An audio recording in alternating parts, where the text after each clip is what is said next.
જસ્મીના જયશ્રી આંટી સાથે છે ને હું એની ભાભીને લઈને સાળંગપુર ગઈ હતી. અમે દર્શન કરવા ગયા અને બહુ નજીકથી પ્રભુને મેં જોયા અને ત્યારે મેં જોયું કે એમના ચરણમાં એક સ્ત્રી હતી. આ સ્ત્રી કોણ હતી એની પૂછું ત્યાં કોને?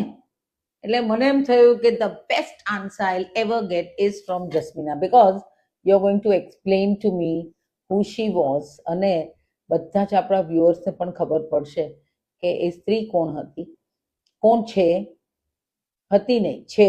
અને અમને તું સમજાવી દે તો આ નવી પેઢી જે છે એને પણ ખબર પડે.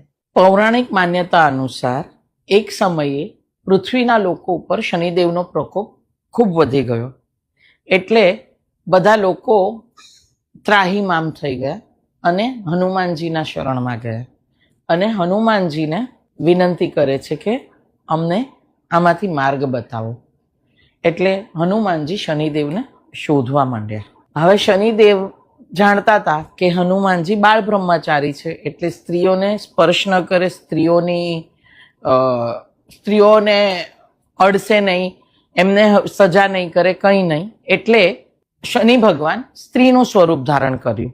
હવે હનુમાનજી સમજી ગયા, એટલે હનુમાનજીએ શનિદેવને પોતાના ચરણમાં સ્થાન આપ્યું અને એમને ક્ષમા કરી. એટલે જે સાળંગપુર મંદિરમાં એમ હનુમાનજીના ચરણમાં જે સ્ત્રી છે એ શનિદેવ છે.